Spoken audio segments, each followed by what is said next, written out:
श्रीमद्भागवत गीताको अध्याय 2 गीताको सार संक्षेप। सञ्जय उवाच तं तथा कृपयाभीष्टमश्रुपूर्णाकुलेक्षणं विषीदन्तमिदं वाक्यमुवाच मधुसूदन। सञ्जयले भने, करुणाले भरिएका, शोकले व्याकुल भएका र आँखाभरि आँसु लिएका अर्जुनलाई देखेर मधुसूदन कृष्णले निम्नलिखित शब्दहरू भन्नुभयो। भौतिक करुणा, शोक र आँसु यी सबै आत्माका अज्ञानका चिन्हहरू हुन् र सनातन आत्माप्रतिको करुणा नै आत्मा साक्षात्कार हो। यस श्लोकमा मधुसूदन शब्द महत्त्वपूर्ण छ। भगवान श्रीकृष्णले मधु नामक असुरलाई वध गर्नुभएको थियो। अर्जुनले यस समय आफूलाई कर्तव्यबाट विमुख गराउने अज्ञान रूपी असुरलाई पनि भगवान श्रीकृष्णले नै मारिदिए हुन्थ्यो भन्ने चाहेका छन्। करुणा कहाँ गर्नुपर्दछ भन्ने कुरा कसैले जान्दैनन्। पानीमा डुबिरहेको मानिसको वस्त्रप्रति करुणा राख्नु मूर्खता हो। अज्ञानका सागरमा डुबेकालाई तिनको बाहिरी लुगा वा स्थूल शरीरको रक्षा गरेर मात्र बचाउन सकिँदैन। जसले यो कुरा बुझ्दैन र बाहिरी शरीरका लागि चिन्ता गर्दछ त्यसलाई शूद्र भनिन्छ र त्यस्तो शोक अनावश्यक हो। अर्जुन क्षत्रिय थिए, उनीबाट यस्तो व्यवहारको आशा गरिएको थिएन। भगवान श्रीकृष्णले अज्ञानी मानिसहरूको शोकलाई नष्ट गर्न सक्नुहुन्थ्यो र यही उद्देश्यका लागि उहाँले भगवत गीता गाउनु भएको हो। यो अध्ययनले हामीलाई भौतिक शरीर र आध्यात्मिक आत्माको विश्लेषणात्मक अध्ययनद्वारा आत्मसाक्षात्कार गर्ने उपदेश दिन्छ। यसको व्याख्या स्वयं भगवान श्रीकृष्णले नै गर्नुभएको छ। आसक्त रहित भएर निष्काम भावले कर्म गर्नेलाई र सही आत्मबोधको स्थितिमा स्थित भएकालाई यो साक्षात्कार सम्भव छ। श्री भगवानुवाच कुतस्त्वाकस्मलमिदं विषमे समुपस्थितम् अनार्य जुष्टमस्वर्ग्यमकीर्तिकरमर्जुन। श्री भगवानले भन्नुभयो, प्रिय अर्जुन, तिमीमा यी खिन्नताहरू कसरी आए? जीवनको मूल्य बुझ्ने मानिसका लागि कुराहरू सुहाउँदैनन्। यसबाट न स्वर्गीय लोकहरूको प्राप्ति हुन्छ न राम्रो कीर्ति नै रहन्छ। श्रीकृष्ण र भगवानमा भिन्नता छैन। त्यसैले गीताभरि श्रीकृष्णलाई भगवान भनिएको छ। भगवान सम्पूर्ण, परिपूर्ण र परम सत्य हुनुहुन्छ। ज्ञानका 3 अवस्थामा परम सत्यको अनुभव हुन्छ। 1 सर्वव्यापक निराकार आत्मा वा ब्रह्म, 2 परमात्मा वा समस्त जीवात्माका हृदयमा विद्यमान तत्त्व र 3 भगवान श्रीकृष्ण। श्रीमद्भागवत गीता 1:2-11 भनिएको छ। श्रीमद्भागवतम 1:2-11 परम सत्य सम्बन्धी यो धारणालाई यसरी व्याख्या गरिएको छ। वदन्ति तत्त्वविदस्तं यज्ञानमद्वयं ब्रह्मेति परमात्मेति भगवानिति शब्दते। परम सत्यका ज्ञाताहरूले 3 अवस्थामा परम सत्यको साक्षात्कार गर्दछन् र यी 3 अवस्थामा कुनै भिन्नता छैन। परम सत्यको यी 3 अवस्थालाई ब्रह्म, परमात्मा र भगवान भनिएको छ। यी 3 किसिमका दिव्य पक्षहरूलाई सूर्यको उदाहरणद्वारा स्पष्ट पार्न सकिन्छ। सूर्यका पनि प्रकाश, सूर्य, धरातल र स्वयं सूर्यलोक गरी 3 वटा भिन्न भिन्न पक्षहरू हुन्छन्। सूर्यका प्रकाशको मात्रै अध्ययन गर्ने व्यक्तिलाई नवासिकारु वा प्राथमिक स्तरको विद्यार्थी भनिन्छ। जसले सूर्य सतहलाई बुझ्दछ त्यसलाई अलि अगाडि बढेको मानिन्छ र सूर्यलोकभित्रै प्रवेश गर्न सक्ने विद्यार्थीलाई उच्च कोटिको मानिन्छ। सूर्यको प्रकाश, त्यसको विश्वव्यापकता र निराकार प्रकृति, अखण्ड तेजको मात्र अध्ययन गर्नेहरूलाई परम सत्यको ब्रह्मस्वरूपको मात्र साक्षात्कार गर्न सक्ने व्यक्तिसँग तुलना गर्न सकिन्छ। जो व्यक्ति त्योभन्दा अलि बढी जानेको छ वा जसले सूर्याम्बिकाका बारेमा जानेको छ त्यसको तुलना भगवानको परमात्मा स्वरूपलाई जान्ने व्यक्तिसँग गर्न सकिन्छ र सूर्यलोकको हृदयमै प्रवेश गर्न सक्ने विद्यार्थीको तुलना परम सत्य स्वरूप स्वयं भगवानको अनुभव गर्ने व्यक्तिसँग गर्न सकिन्छ।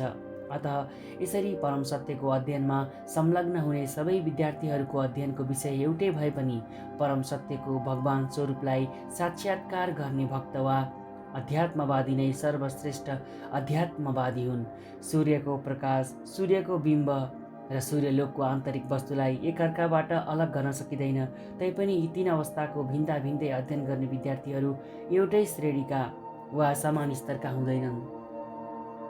व्यासदेवका पिता पराशर मुनिले संस्कृत शब्द भगवानको व्याख्या गर्नुभएको छ, जोसँग समस्त धन सम्पत्ति, सम्पूर्ण शक्ति, सम्पूर्ण यश, सम्पूर्ण सुन्दरता, सम्पूर्ण ज्ञान र सम्पूर्ण त्याग छ, त्यो परम पुरुषलाई भगवान भनिन्छ। यस्ता धेरै मानिसहरू छन् जो कोही अति धनी छन्, कोही अति शक्तिशाली छन्, कोही अत्यन्त सुन्दर छन्, कोही अति विख्यात छन्, कोही अति विद्वान छन् र कोही अत्यन्त विरक्त पनि छन्। तर कसैले पनि पूर्ण रूपले मसँग सम्पूर्ण धन, सम्पूर्ण शक्ति आदि छन् भन्न सक्दैन। एकमात्र भगवान श्रीकृष्णले यस्तो दाबी गर्न सक्नुहुन्छ, किनभने उहाँ स्वयं भगवान हुनुहुन्छ। ब्रह्माजी, शिवजी या नारायण आदि कुनै पनि जीव श्रीकृष्ण समान पूर्ण ऐश्वर्यशाली छैनन्। त्यसैले ब्रह्म संहितामा स्वयं ब्रह्माजीले श्रीकृष्णलाई नै भगवान भन्नुभएको छ। न कोही श्रीकृष्णभन्दा ठुलो छ, न कोही श्रीकृष्ण समान नै छ। गोविन्दका नामले पनि चिनिनुहुने भगवान श्रीकृष्ण सबै कारणहरूका पनि परम कारण आदिपुरुष हुनुहुन्छ। ईश्वरः परम कृष्ण सच्चिदानन्द विग्रह अनादिरादिर गोविन्दम सर्वकारण कारणम। ब्रह्म संहिता 5:1। भगवानका केही गुणहरूले युक्त भएका धेरै व्यक्तिहरूसँग संसारमा छन्। भगवानका केही गुणहरूले युक्त भएका धेरै व्यक्तिहरू संसारमा छन्, तर श्रीकृष्ण परम पुरुष हुनुहुन्छ, किनभने उहाँभन्दा अधिक र उहाँ समान कोही छैन। उहाँ परम पुरुष हुनुहुन्छ। उहाँको शरीर नित्य छ, ज्ञानमय छ र आनन्दमय छ। उहाँ नै समस्त कारणहरूका पनि कारण आदिपुरुष भगवान गोविन्द हुनुहुन्छ। श्रीमद् भागवतममा पनि भगवानका धेरै अवतारहरूको सूची छ, तर श्रीकृष्णलाई मूल भगवान भनिएको छ र उहाँबाट धेरै धेरै अवतारहरू र भगवानका धेरै रूपहरूको विस्तार हुन्छ भनिएको छ। एते चांस कलापङ्कुशं कृष्णस्तु भगवान् स्वयं इन्द्रारी व्याकुलं लोकम मुडयन्ति युगे युगे। भागवत 1:3-28 भनिएको छ। यहाँ प्रस्तुत गरिएको भगवानका अवतारहरूको सूची या भगवानका अंश कला या पूर्ण कला, तर श्रीकृष्ण स्वयं भगवान हुनुहुन्छ। अतः श्रीकृष्ण नै मूल भगवान हुनुहुन्छ र उहाँ नै परम सत्य परमात्मा र निराकार ब्रह्म दुवैको स्रोत हुनुहुन्छ। स्वयं भगवानको उपस्थितिमा अर्जुनले आफ्ना मानिसहरूका लागि शोक गर्नु अवश्य नै शोभनीय होइन। त्यसैले भगवान श्रीकृष्णले यहाँ कुत शब्दद्वारा आफ्नो आश्चर्य प्रकट गर्नुभएको हो। आर्यका रूपमा प्रसिद्ध यस्ता सुसभ्य श्रेणीका मानिसहरूबाट यस किसिमको कल्मषयुक्त आचरणको कहिल्यै आशा राखिँदैन। जो व्यक्ति आध्यात्मिक अनुभूतिका आधारमा सभ्य भएका छन् र जो जीवनको मूल्य जान्दछन्, तिनलाई नै आर्य भनिन्छ। जो व्यक्ति जीवनको भौतिकतावादी दृष्टिकोणबाट सञ्चालित छन्, जसलाई परम सत्य विष्णु वा भगवानको साक्षात्कार नै जीवनको लक्ष्य हो भन्ने कुराको जानकारी छैन, जो भौतिक प्रकृतिको बाह्य स्वरूपद्वारा मोहित छन्, जसलाई मुक्ति भनेको के हो थाहा छैन र जसलाई भौतिक बन्धनबाट मुक्त हुने ज्ञान छैन, त्यस्ता व्यक्तिहरूलाई अनार्य भनिन्छ। अर्जुन क्षत्रिय थिए। उनी युद्धलाई अस्वीकार गरेर आफ्ना निर्धारित कर्तव्यबाट विचलित हुँदै थिए। यस किसिमको कायरतापूर्ण कार्य अनार्यहरूले मात्र गर्न सुहाउँदछ। यसरी आफ्नो निर्धारित कर्तव्यबाट हुने विचलनले न आध्यात्मिक जीवनको प्रगतिमा सहायता पुर्याउँदछ, न यसबाट सांसारिक ख्याति नै पाउन सकिन्छ। आफन्तहरूका लागि अर्जुनले देखाएको यो कथाकथित करुणालाई भगवान श्रीकृष्णले समर्थन गर्नु भएन। क्लैब्यं मा स्मं गम पार्थ नैतत्त्वयुपपद्यते क्षुद्रं हृदय दौर्बल्य त्वक्तोष्टित परन्तप। हे प्रीतापुत्र अर्जुन, नपुंसक नबन, तिमी जस्तो वीरलाई यो शोभा दिँदैन। हे शत्रु दमनकर्ता, हृदयको क्षुद्र दुर्बलतालाई त्यागेर युद्ध गर्न उठ। यहाँ अर्जुनलाई पार्थ, पृथापुत्र भनेर सम्बोधन गरिएको छ। पृथा भगवान श्रीकृष्णका पिताजी वसुदेवकी बहिनी थिइन्। अतः अर्जुनसँग श्रीकृष्णको रगतको नाता थियो। यदि क्षत्रियको छोरोले युद्ध गर्न नमाने त्यो नाम मात्रको क्षत्रिय हो र ब्राह्मणको छोरो पवित्र कार्यमा लागे त्यो नाम मात्रको ब्राह्मण हो। त्यस्ता क्षत्रिय र त्यस्ता ब्राह्मण पुत्रहरू आफ्ना बाबुहरूका अयोग्य सन्तान हुन्। अतः भगवान श्रीकृष्णले अर्जुनलाई एउटा अयोग्य क्षत्रिय सन्तति भएको देख्न चाहनुहुन्थेन। अर्जुन श्रीकृष्णका घनिष्ठ मित्र थिए तथा श्रीकृष्णले प्रत्यक्ष रूपले रथमा अर्जुनलाई मार्गदर्शन गरिरहनु भएको थियो। यति हुँदाहुँदै पनि यदि अर्जुनले लडाईँ नगरे उनी बडो आनन्दित हुने थिए। त्यसैले भगवान श्रीकृष्णले भन्नुभयो, यस्तो पवित्र अर्जुनलाई सुहाउँदैन। अत्यन्त आदरणीय भीष्म र आफ्ना इष्टमित्रहरूप्रतिको उदार दृष्टिकोणका कारणले युद्धभूमि परित्याग गर्ने तर्क जुन अर्जुनले पेश गर्दछन्, तर भगवान् श्रीकृष्णले यस किसिमको उदारतालाई केवल हृदयको दुर्बलता मात्रै मान्नुहुन्छ। कुनै पनि शास्त्रले यस्तो झुटो उदारताको समर्थन गर्दैन। त्यसैले भगवान् श्रीकृष्णका अगाडि अर्जुनले यस प्रकारको उदारता र तथाकथित अहिंसाको परित्याग गरिदिनु पर्दछ। अर्जुन उवाच कथं भीष्ममहं सङ्ख्ये द्रोण च मधुसूदन ईशुभिः प्रतियोत्स्यामि पूजाहार्वरिसूदन। अर्जुनले भने, हे शत्रुहरूका संहारकर्ता, हे मधुसूदन, मैले कसरी युद्धभूमिमा भीष्म र द्रोण जस्ता पूजनीय व्यक्तिहरूमाथि बाणले प्रति प्रहार गरूँ। पितामह भीष्म र गुरु द्रोणाचार्य जस्ता आदरणीय अग्रजहरू सधैँ पूजनीय छन्। यदि उनीहरूले आक्रमण गरे पनि आफूले उनीहरूमाथि प्रति आक्रमण गर्नु हुँदैन। यो एउटा सामान्य शिष्टाचार हो। अरू त के कुरा, गुरुजनसँग वाक युद्ध गर्नु पनि राम्रो हुँदैन। यदि उनीहरूले कहिलेकाहीँ कडा व्यवहार गर्नुभए पनि आफूले उनीहरूप्रति त्यस्ता कडा व्यवहार गर्नु हुँदैन। यस्तो जान्दा जान्दै अर्जुनले उनीहरूमाथि कसरी प्रहार गर्न सक्थे र? भगवान् श्रीकृष्णले आफ्ना हजुरबुबा उग्रसेन तथा गुरु सान्दीपनी मुनिमाथि कहिले आक्रमण गर्न सक्नुहुन्छ र? यिनै र यस्तै तर्कहरू अर्जुनले श्रीकृष्णका अगाडि राखे। गुरु नहत्वा हि महानुभावान् श्रेये भोक्तु भैक्षमपि लोके हत्वार्थकामास्तु गुरुनिहैव भुञ्जीय भोगाना रुधिर प्रदिग्धान्। ठुला महानुभाव गुरुजनहरूलाई मार्नुभन्दा बरु यो संसारमा भिक्षा मागेर बाँच्नु राम्रो हो। सांसारिक लाभका इच्छुक भए पनि उहाँहरू मेरा गुरुहरू हुन्। यदि उनीहरू मारिए हामीले भोग गर्ने हरेक वस्तु रगतले मुछिएको रक्तरञ्जित हुनेछ। शास्त्रको भनाइअनुसार निन्दनीय कार्यमा संलग्न रहेका र विवेक हराएका गुरुहरूलाई त्यागिदिए पनि हुन्छ। दुर्योधनबाट आर्थिक सहायता लिइरहेका हुनाले भीष्म र द्रोण उसको पक्ष लिन बाध्य भएका थिए। हुन त केवल आर्थिक सहायता पाएकै कारणले उनीहरूले त्यस्तो गर्नु हुँदैन थियो। यस्तो परिस्थितिमा उनीहरूले गुरुको मर्यादा गुमाएका थिए। यति हुँदाहुँदै पनि उनीहरूलाई अर्जुनले गुरु नै मानिरहेका थिए र उनीहरूलाई मारेर भौतिक उपलब्धिहरूको भोग गर्नुको अर्थ अर्जुनको विचारमा रगतले मुछिएको अवाञ्छित वस्तुको भोग गर्नु हो। न चैत विद्ध करतन्नो गरियो यद्दा जयेम यदि वानो जयेयु यावेन हत्वा न जीजीविषाम् स्तेवस्थिता प्रमुखे धर्तराष्ट्र। हामीले उनीहरूलाई जिते राम्रो हुने हो कि उनीहरूले हामीलाई जिते राम्रो हुने हो, यो पनि हामीलाई थाहा छैन। हामी जुन धृतराष्ट्रका छोराहरूलाई मार्न चाहँदैनौँ तिनीहरू नै अहिले हाम्रो अगाडि युद्धभूमिमा उभिरहेका छन्। क्षेत्रीय भएको हुनाले युद्ध गर्नु अर्जुनको कर्तव्य भए पनि युद्ध गरेर अनावश्यक रक्तपातको भागी बन्ने हो कि युद्धबाट विमुख भएर भिक्षा मागेर जीवन बिताउने हो, अर्जुनले निश्चित गर्न सकेनन्।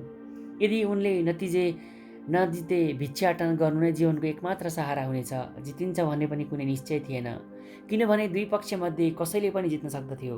न्यायका पक्षमा भएका हुनाले उनकै विजय भए पनि युद्धमा धृतराष्ट्रका छोराहरू अवश्य नै मर्दथे।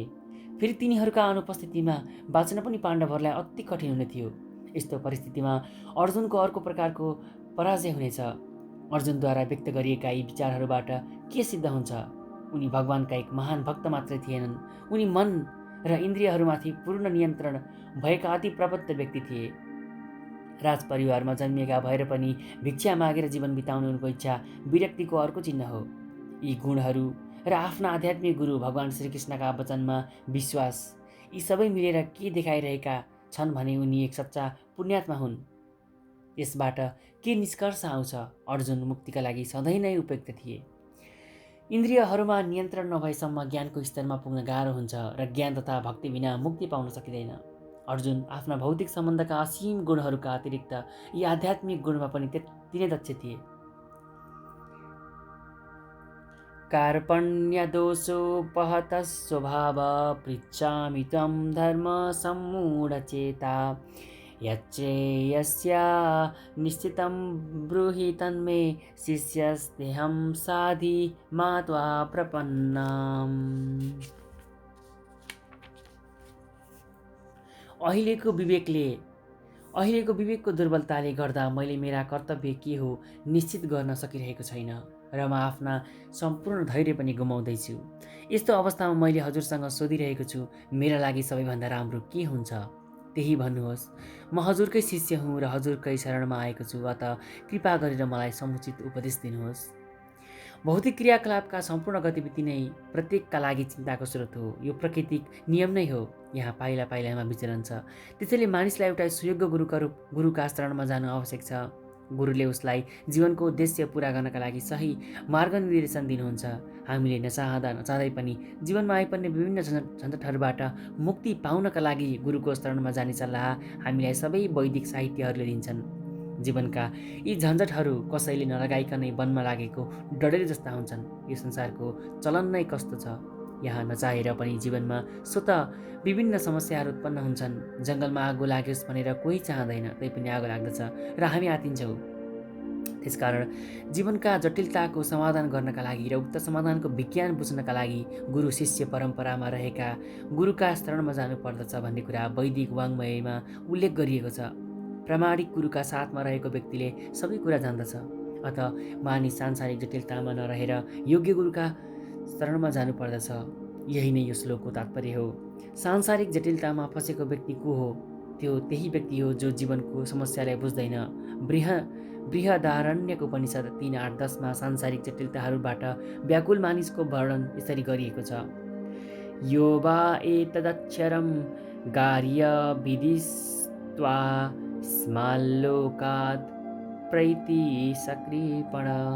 अर्थात् जसले मानवका रूपमा रहेर आफ्ना जीवनका समस्याहरूको समाधान गर्न सक्दैन र जसले आत्मा साक्षात्कारको विज्ञान नबुझी कुकुर बिरालोले जस्तै संसार त्याग्छ, त्यो कृपण हो। जीवात्माको लागि मानिसको शरीर एउटा बहुमूल्य सम्पत्ति हो। उसले आफ्ना जीवनको समस्याको समाधान गर्ने कार्यमा यो शरीरको उपयोग गर्न सक्दछ। जसले यस अवसरको समुचित प्रयोग गर्दैन, त्यो कृपण कन्जुस हो। अर्कातिर उसले जीवनका समस्याहरूको समाधान गर्ने कार्यमा यो मानव शरीरको उपयोग गर्दछ, त्यो पर्याप्त बुद्धिमान हो वा ब्राह्मण हो। य एतदक्षर गार्ग्ये विदित्वा स्मालोकात् प्रैति स ब्राह्मण। शारीरिक अवधारणाको भएका कृपण मानिसहरू परिवार, समाज, देश आदिप्रति अत्यन्त स्नेहशील हुँदै आफ्नो अमूल्य समय नष्ट गर्दछन्। छालाको रोगका आधारमा मानिस आफ्नो पारिवारिक जीवन, विशेष गरी पत्नी, छोराछोरी तथा अन्य इष्टमित्रप्रति आसक्त हुन्छ। कृपण व्यक्ति या आफ्ना पारिवारिक जनलाई मृत्युबाट बचाउँछु भन्ने ठान्दछ, या उसका परिवार तथा समाजले उसलाई मृत्युको मुखबाट बचाउन सक्दछन् भन्ने ठान्दछ। यस किसिमका पारिवारिक आसक्ति तल्लो तहका पशुहरूमा पनि पाइन्छ। उनीहरू पनि आफ्ना छोराछोरीको रेखदेख गर्दछन्। अर्जुन बुद्धिमान व्यक्ति थिए। पारिवारिक जनप्रतिको उनको प्रेम र मृत्युबाट उनीहरूको रक्षा गर्ने चाहना नै उनको चिन्ताको कारण हो भन्ने कुरा उनी बुझ्न सक्दथे। लडाइँ गर्नु उनको कर्तव्य हो र उक्त कर्तव्यले उनको प्रतीक्षा गरिरहेको छ भन्ने कुरा पनि उनी बुझ्दथे। तर विवेकहीन कमजोरीले गर्दा उनी आफ्नो कर्तव्य पालन गर्न सकिरहेका थिएनन्। त्यसैले निश्चित समाधान निकाल्नका लागि उनी परम गुरु भगवान श्रीकृष्णसँग अनुरोध गर्दैछन्। उनी शिष्य बनेर आफूलाई श्रीकृष्णमा समर्पित गर्दैछन्। उनी अब भगवान श्रीकृष्णसँग मित्रवत होइन, शिष्यवत कुराकानी गर्न चाहन्छन्। गुरु र शिष्यबीचका कुराकानीहरू गम्भीर हुन्छन्। कहिले अर्जुन आफ्ना आदरणीय गुरु भगवान श्रीकृष्णसँग अति गम्भीरतापूर्वक कुरा गर्न चाहन्छन्। भगवान श्रीकृष्ण भगवत गीता रूपी विज्ञानका मूल गुरु हुनुहुन्छ र अर्जुन यो गीता ज्ञान बुझ्ने पहिलो शिष्य हुन्। अर्जुनले कसरी यो गीता ज्ञान बुझे, यो कुराको वर्णन यही गीतामै गरिएको छ। यति हुँदाहुँदै पनि मूर्ख सांसारिक विद्वानहरू व्यक्ति भगवान श्रीकृष्णको शरणमा होइन, अव्यक्त श्रीकृष्णको शरणमा जानुपर्दछ भन्ने व्याख्या गर्छन्। साकार श्रीकृष्ण र निराकार श्रीकृष्णमा कुनै भिन्नता छैन। भगवान श्रीकृष्ण भित्र र बाहिर एकै हुनुहुन्छ। जोसँग यस किसिमको ज्ञान छैन, तिनीहरूले भगवत गीता बुझ्न खोज्नु सबैभन्दा ठुलो मूर्खता हो। नहि प्रपश्यामि ममापनुद्धात् यच्चोकमौमुच्यो षडमिन्द्रियाणम् अवाप्य भूमा वसपत्नमृदं राज्यं सुराणामपि चाधिपत्यम्। मेरा इन्द्रियहरूलाई सुकाउने, यो शोक हटाउने कुनै उपाय म देख्दिनँ। स्वर्गमा देवताहरू जस्तै यो पृथ्वी संसारभरिको निष्कण्टक र धान्यपूर्ण राज्य पाए पनि म यो शोकलाई हटाउन सक्दिनँ। हुन त अर्जुनले नैतिक तथा धार्मिक सिद्धान्तको ज्ञानमा आधारित धेरै तर्कहरू प्रस्तुत गरिरहेका थिए, तैपनि आफ्ना आध्यात्मिक गुरु भगवान श्रीकृष्णको सहयोग बिना उनले आफ्ना वास्तविक समस्याको समाधान गर्न सकिरहेका थिएनन्। आफ्ना सम्पूर्ण अस्तित्वलाई नै सुकाउन खोज्ने, समस्याहरूलाई हटाउने उनको तथाकथित ज्ञान असमर्थ भइरहेको अनुभव उनले गरेका थिए। भगवान श्रीकृष्ण जस्ता गुरुको सहायता बिना उनका चिन्ताहरूको समाधान हुन पनि सम्भव थिएन। जीवनका समस्याहरूको समाधानमा प्राज्ञिकता, विद्वता, उच्च पद जस्ता कुनै कुरा काम लाग्दैनन्। भगवान श्रीकृष्ण जस्ता गुरुले मात्र यस्ता कुरामा सहायता पुर्याउन सक्नुहुन्छ। अत निष्कर्ष के हो? 100% कृष्ण भावना भावित गुरु नै आधिकारिक गुरु हुन सक्नुहुन्छ र त्यस्ता आध्यात्मिक गुरुले मात्रै जीवनका समस्याहरूको समाधान दिन सक्नुहुन्छ। भगवान चैतन्य महाप्रभु भन्नुहुन्छ, जुनसुकै जातको भए पनि जुन व्यक्ति कृष्ण भावनाको विज्ञानमा पारङ्गत छ त्यो व्यक्ति नै वास्तविक गुरु हुन सक्दछ।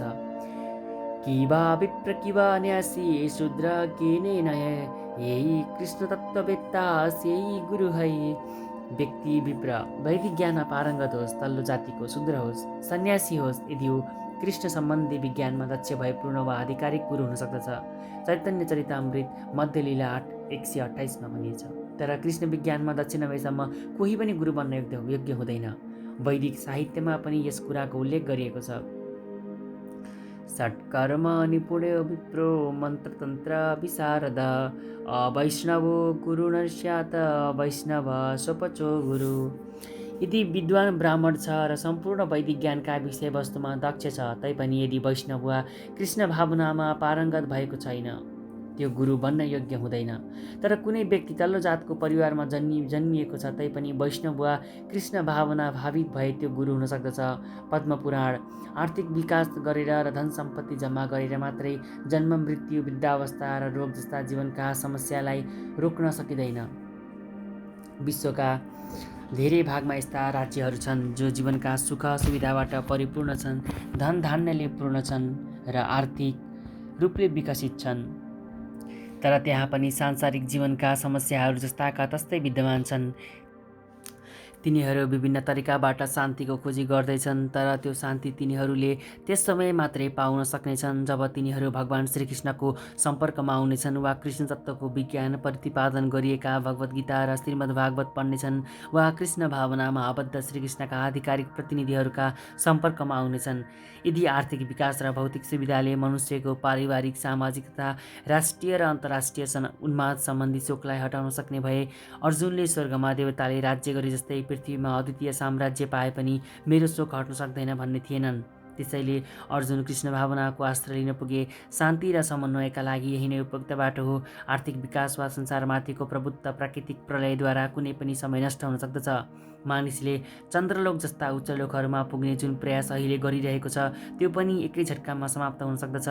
भगवद् गीतामा यस कुराको पुष्टि गरिएको छ, क्षीणे पुण्य मर्त्यलोकम विश्यन्ति। जब पवित्र कर्मको फल समाप्त हुन्छ अनि मानिस सुखको शिखरबाट जीवनको निम्न स्तरमा झर्दछ। संसारका ठुला ठुला राजनेताहरू यसै गरी पतित भएका छन्। यस्ता पतनहरू अझै बढी शोकका कारण बन्दछन्। त्यसैले यदि हामी सधैँका लागि शोकबाट मुक्त हुन चाहने भने हामीले पनि अर्जुन जस्तै भगवान श्रीकृष्णको शरण लिनुपर्दछ। अतः यहाँ अर्जुनले आफ्ना समस्याको वास्तविक समाधानका लागि भगवान श्रीकृष्णसँग अनुरोध गरे। कृष्ण भावनाको मार्ग वा विधि पनि त्यही नै हो।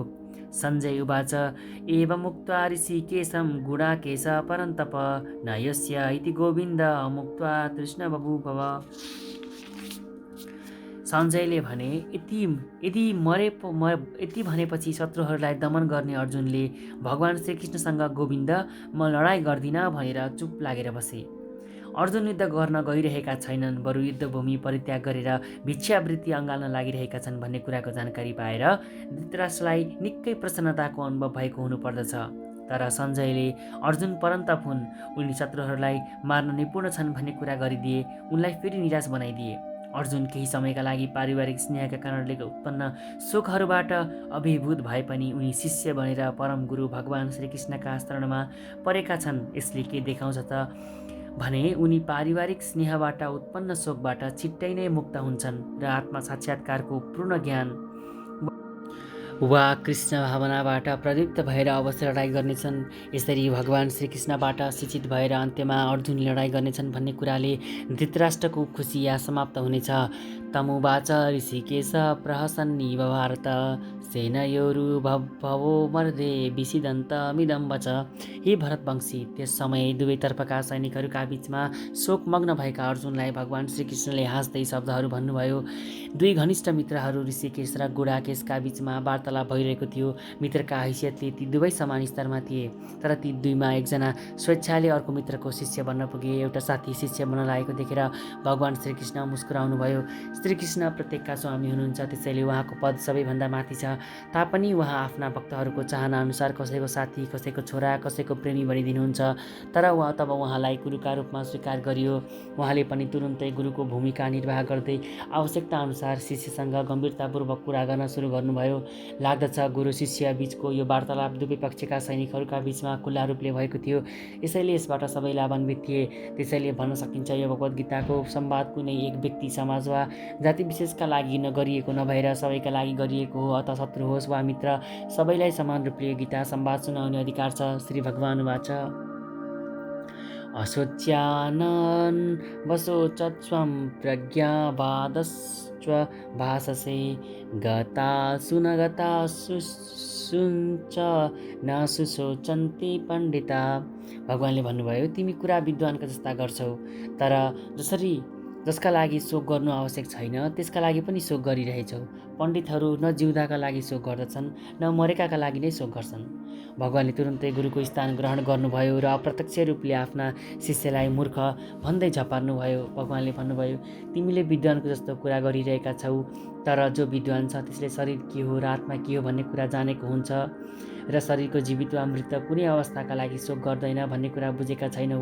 ज्ञानको अर्थ पदार्थ र आत्मा दुवैलाई जान्नु हो र यी दुवै कुराको नियन्त्रकलाई चिन्नु हो। यो कुरा आगामी अध्यायहरूमा स्पष्ट हुँदै जानेछ। राजनीतिक र समाजनीतिभन्दा बढ्ता महत्त्व धर्मनीतिलाई दिनुपर्दछ भन्ने तर्क अर्जुनले बुझेका छन्, तर पदार्थ, आत्मा र परमेश्वरको ज्ञानलाई धर्मनीतिभन्दा पनि बढी महत्त्व दिनुपर्दछ भन्ने कुरा उनले बुझेका छैनन्। यस किसिमको ज्ञानको अभाव भएका हुनाले उनले आफूलाई विद्वान भए जस्तो देखाउन हुँदैन थियो। उनी यति धेरै ठुला ज्ञानी थिएनन्, त्यसैले उनले जुन कुराको लागि शोक नगर्नुपर्ने हो त्यसका लागि पनि शोक गरे। यो शरीर जन्मन्छ र आज वा भोलि निश्चित रूपले यसको विनाश पनि हुन्छ। अत शरीर आत्मा जतिको महत्त्वपूर्ण वस्तु होइन। जसले यो कुरा बुझेको छ त्यो यथार्थमा विद्वान हो र त्यस्तो विद्वानका लागि भौतिक शरीरको अवस्थाका बारेमा चिन्तित भएर शोक गर्नुपर्ने कुनै कारण छैन। न त्वेवाहं जातुनासं न त्वं नेमे जनाधिपा न चैव न भविष्याम सर्वे वयमतः परम्। योभन्दा अघि पनि म नभएको, तिमी नभएको र यी राजाहरू नभएको कुनै समय थिएन र पछि भविष्यमा पनि हामी सबैको अस्तित्व नभएको कुनै समय हुने छैन। वेद, कठोपनिषद र श्वेतर उपनिषदमा पनि भनिएको छ, जुन भगवान असङ्ख्य जीवहरूलाई तिनीहरूको कर्म र कर्मफल अनुसार विभिन्न परिस्थितिमा पालन गर्नुहुन्छ, उनी भगवान अंश रूपमा हरेक जीवात्माका हृदयमा पनि निवास गर्नुहुन्छ। जसले उही परमेश्वरलाई भित्र पनि र बाहिर पनि समान रूपले देख्न सक्दछ, तिनै सन्त पुरुषहरूले वास्तविक, पूर्ण र शाश्वत शान्ति प्राप्त गर्न सक्दछन्। नित्यो नित्यानां चेतनश्चेतनानां एको बहुनायो विदधाति कामान् तस्मास्तमस्तं ये नुपश्यन्ति धीरास्तेषां शान्ति शाश्वती नेतरेषां। कठोपनिषद 2:2-13। जुन वैदिक ज्ञान अर्जुनलाई दिइयो त्यही ज्ञान संसारका सबै व्यक्तिहरूलाई दिइयो। यथार्थमा आफूसँग ज्ञानको भण्डार साह्रै कम हुने व्यक्तिले आफूलाई ठुलो बुद्धिमान ठान्ने गर्दछ। भगवानले स्पष्टसँग भन्नुभयो, उहाँ स्वयं अर्जुन र त्यस युद्धभूमिमा जम्मा भएका सबै राजाहरू शाश्वत जीव हुन् र भगवान ती जीवहरूका मुक्त र बद्ध दुवै अवस्थाका नित्य पालनकर्ता हुनुहुन्छ। भगवान परम पुरुष हुनुहुन्छ र अर्जुन उहाँका नित्य सखा हुन्। साथै त्यहाँ एकत्र भएका राजाहरू सबै शाश्वत पुरुष व्यक्ति हुन्। भूतकालमा पनि उनीहरूको स्वतन्त्र अस्तित्व थियो र अब पनि उनीहरूको स्वतन्त्र अस्तित्व रहिरहेनेछ। विगतमा पनि उनीहरूको पृथक अस्तित्व थियो र त्यो पृथक निर्वाध रूपले भविष्यमा पनि रहिरहनेछ। त्यसैले कसैका लागि पनि शोक गर्नुपर्ने कुनै कारण छैन। मुक्तिपछि आत्मा माया वा भ्रमको आवरणबाट अलग हुन्छ र निराकार ब्रह्ममा विलिन हुन पुग्छ। अनि उसको पृथक अस्तित्व नै लोप हुन्छ भन्ने मायावादी सिद्धान्तलाई परम आधिकारिक व्यक्तित्व भगवान श्रीकृष्णले यहाँ समर्थन गर्नुभएको छैन। मुक्तिपछि आत्मा माया या भ्रमको आवरणबाट अलग हुन्छ र निराकार ब्रह्ममा विलिन हुन्छ अनि उसको पृथक अस्तित्व नै लोप हुन्छ भन्ने मायावादी सिद्धान्तलाई परम आधिकारिक व्यक्तित्व भगवान श्रीकृष्णले यहाँ समर्थन गर्नुभएको छैन।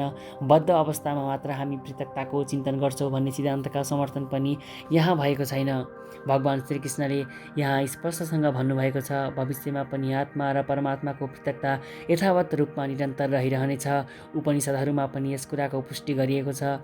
श्रीकृष्णको यो भनाइ प्रामाणिक छ किनभने उहाँ मायाको विषय हुन सक्नुहुन्न। यदि यो पृथकता द्वैत सत्य नहुने भए भविष्यका लागि समेत भगवान श्रीकृष्णले यति जोड दिनुहुन्न थियो। श्रीकृष्णले भन्नुभएको पृथकता आध्यात्मिक नभएर भौतिक हो भन्ने तर्क मायावादीहरूले गर्न सक्दछन्।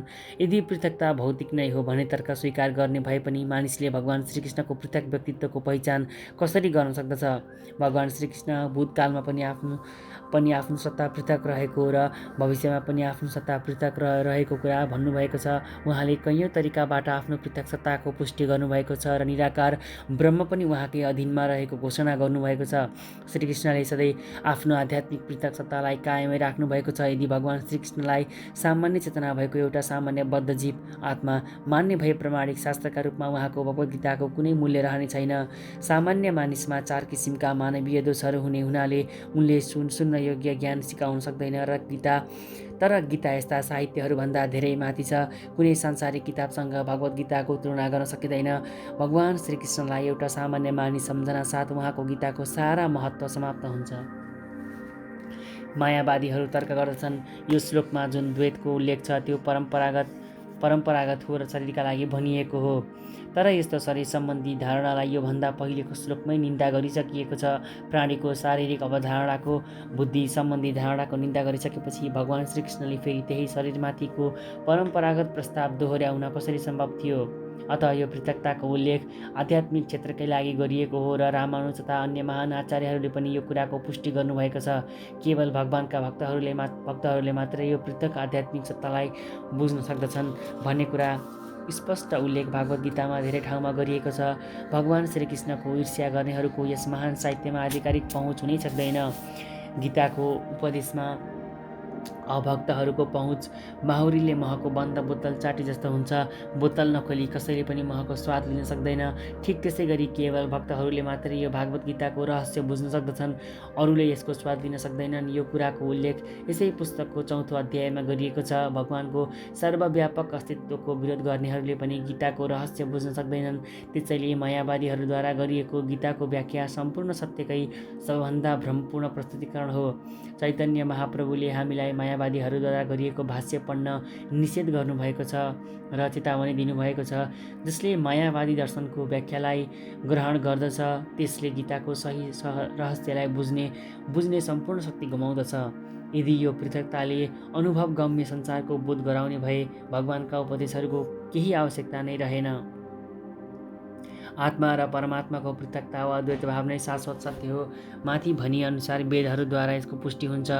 देहिनोऽस्मिन् यथा देहै कौमार यौवनं जरा तथा देहान्तर प्राप्ति धीरस्तत्र न मुह्यति। जसरी यो शरीर धारण गर्ने आत्मा निरन्तर बाल्यावस्थाबाट युवावस्थामा र युवावस्थाबाट वृद्धावस्थातिर परिवर्तन भइरहन्छ, त्यसै गरी यो आत्मा एउटा शरीरको मृत्युपछि अर्को शरीरमा स्थानान्तरण हुने गर्दछ।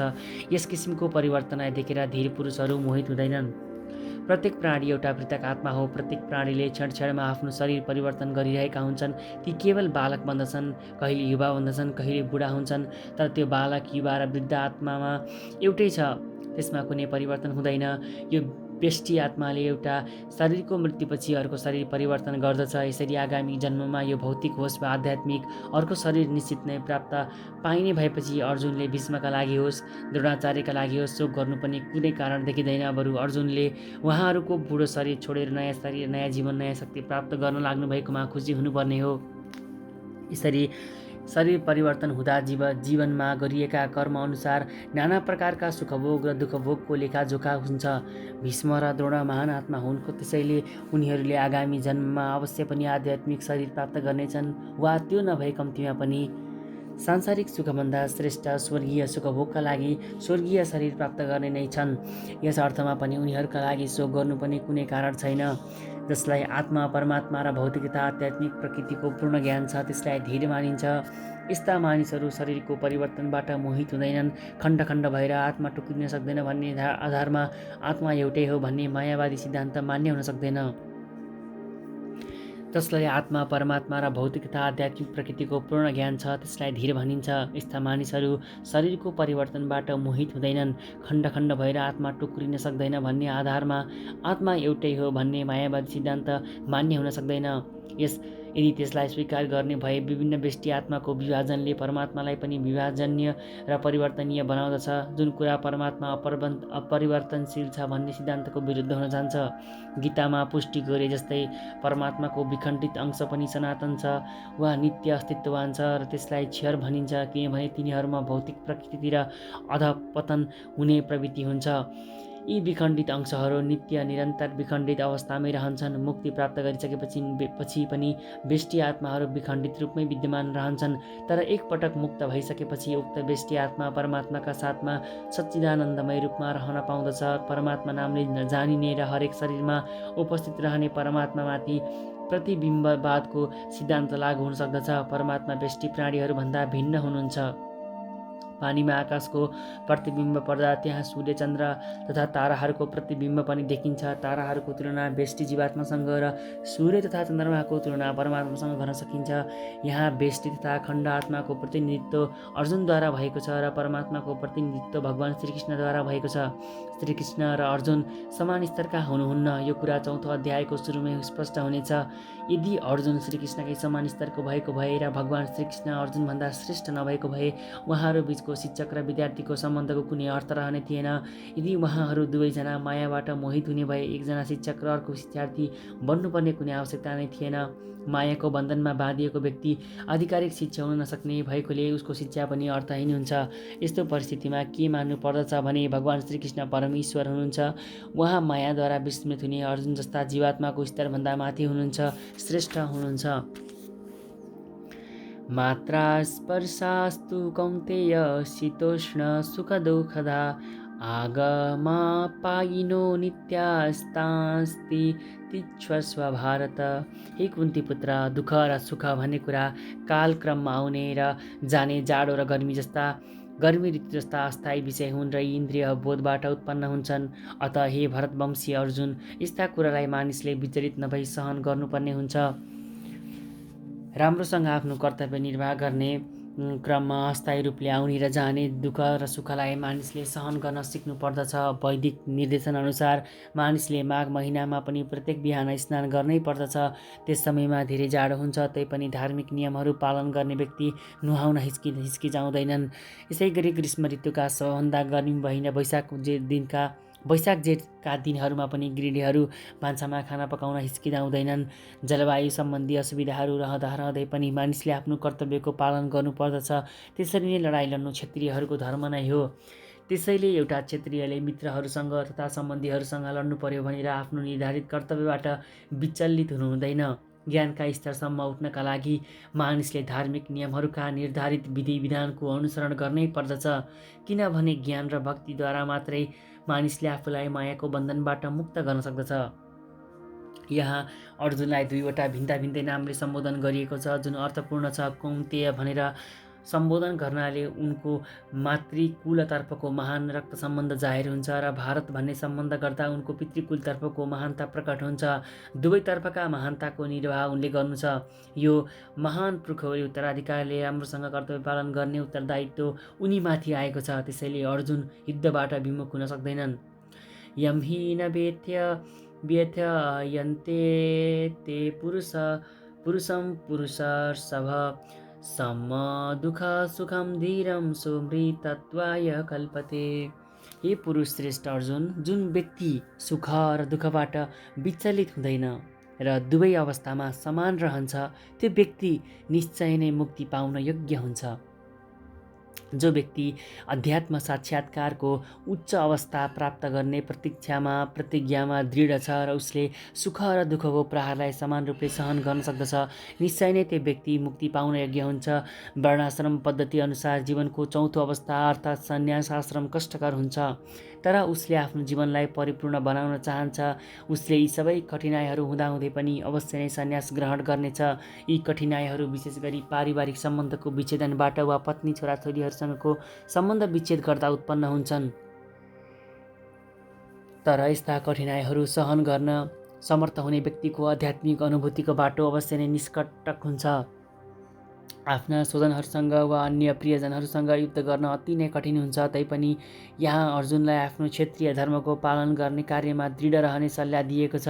आफूमा पूर्ण आश्रित किशोरी पत्नी वा वृद्ध आमाको रेखदेख गर्ने जिम्मेवारी हुँदाहुँदै पनि भगवान चैतन्य महाप्रभुले 24 वर्षको कलिलो उमेरमा सन्यास लिनुभयो। आफ्नो एउटा उच्चतम आदर्श स्थापित गर्नका लागि उहाँले सन्यास लिनुभएको थियो र उहाँ आफ्नो कर्तव्य पालनमा सधैँ दृढ रहनुभयो। यस सांसारिक भवबन्धनबाट मुक्ति पाउने बाटो पनि यही हो। नासतो विद्यतो भावो नाभावो विद्यते सदा उपयोरपि दृष्टोऽन्तस्तनयोस्ता तत्त्वदर्शिभिः। असत् वस्तु भौतिक शरीरको कुनै चिरस्थायित्व छैन र सत् वस्तुको आत्माको कुनै परिवर्तन नै हुँदैन। आत्मा र शरीर यी दुवैको प्रकृतिको अध्ययन गरेर तत्त्वदर्शीहरूले यस्तो निष्कर्ष निकालेका हुन्। परिवर्तनशील शरीरको कुनै स्थायित्व छैन। विभिन्न कोषहरूको क्रिया र प्रतिक्रियाद्वारा क्षणमा शरीर परिवर्तन भइरहन्छ भन्ने कुरा आधुनिक चिकित्सा विज्ञानले पनि स्वीकार गरेको छ। यसरी नै शरीर बढ्छ र वृद्ध हुन्छ, तर शरीर र मन निरन्तर परिवर्तित भइरहे पनि आत्मा स्थायी रूपले जस्ताको तस्तै रहिरहन्छ। पदार्थ र आत्मामा यही भिन्नता छ। स्वभावैले शरीर नित्य र परिवर्तनशील छ र आत्मा शाश्वत छ। साकारवादी वा निराकारवादी दुवै प्रकारका तत्त्वदर्शीहरूले यही निष्कर्षको स्थापना गरेका छन्। विष्णु पुराण 2:12-38 भनिएको छ, भगवान विष्णु र उहाँको धाम स्वप्रकाशित छ। ज्योतिषी विष्णु भूर्भुवनानि विष्णु। सत् र असत् यी शब्दले नै आत्मा र भौतिक वस्तुको बोध गराउँदछ। सम्पूर्ण तत्त्वदर्शीहरूको यही मान्यता छ। अज्ञानका प्रभावले भ्रमित भएका जीवात्मालाई भगवानले उपदेश दिने काम यहाँबाट सुरु गर्नुहुन्छ। अज्ञानलाई हटाउनका लागि पूजनीय र पूजक वा सेव्य र सेवक बीचको शाश्वत सम्बन्धलाई पुनर्स्थापित गर्नुपर्दछ र अंश रूपमा रहेका जीव र भगवानका बीचमा रहेको अन्तरलाई बुझ्नुपर्दछ। आफ्नै आत्माको अध्ययनद्वारा मानिसले परमेश्वरको स्वभावलाई बुझ्न सक्दछ। आत्मा र परमात्मा बीचको भिन्नता अंश र पूर्ण बीचको सम्बन्ध जस्तै हो भन्ने बुझ्नुपर्दछ। वेदान्त सूत्र तथा श्रीमद् भागवतममा पनि भगवानलाई सम्पूर्ण सृष्टिका मूल मानिएको छ। पराप्रकृति र अपराप्रकृतिको क्रमद्वारा यस्तो उद्भव प्रक्रियाको अनुभव गर्न सकिन्छ। जीवात्माको सम्बन्ध पराप्रकृतिसँग हुन्छ। यो कुरा 7औं अध्यायमा स्पष्ट हुनेछ। शक्ति र शक्तिमानमा भिन्नता छैन, तापनि शक्तिमानलाई श्रेष्ठ र शक्तिलाई त्यसको अधीनस्थ मानिन्छ। अत जसरी सेवक स्वामीका अधीनमा र शिष्य गुरुका अधीनमा रहन्छ, त्यसै गरी जीवात्माहरू सधैँ परमात्माका अधीनमा रहन्छन्। अज्ञानका प्रभावमा रहेर यस्तो स्वच्छ ज्ञान पाउन सम्भव छैन। त्यसैले यस्तो अज्ञानलाई हटाउन र जीवात्मालाई सधैँ प्रबुद्ध बनाउनका लागि भगवानले भगवत गीताको उपदेश दिनुभएको हो। अविनाशी तु तद्विधि येन सर्वमिदं ततं विनाशमव्ययस्यास्य न कश्चित् कर्तुमर्हति। जो सम्पूर्ण शरीरहरूमा व्याप्त छ त्यसलाई तिमीले अविनाशी सम्झनु पर्दछ। जो अव्यय आत्मालाई कसैले पनि नष्ट गर्न सक्दैन। यस श्लोकले सम्पूर्ण शरीरमा फैलिएर रहेको आत्माको स्वभावलाई स्पर्शसँग व्याख्या गर्छ। सम्पूर्ण शरीरमा फैलिएको तत्त्व चैतन्य हो, सबैलाई थाहा छ। शरीरको कुनै अङ्गमा वा सम्पूर्ण शरीरमा हुने सुख दुःखको अनुभूति सबैलाई हुन्छ। चेतनाको यो फैलावट मानिसको आफ्नै शरीरमा मात्र सीमित हुन्छ। एउटा शरीरको कष्ट र आनन्द अर्को शरीरलाई थाहा हुँदैन। अतः प्रत्येक शरीरमा आत्माको एउटा प्रतिरूप छ र आत्माको उपस्थितिको लक्षण व्यष्टि चेतनाको रूपमा देखा पर्दछ।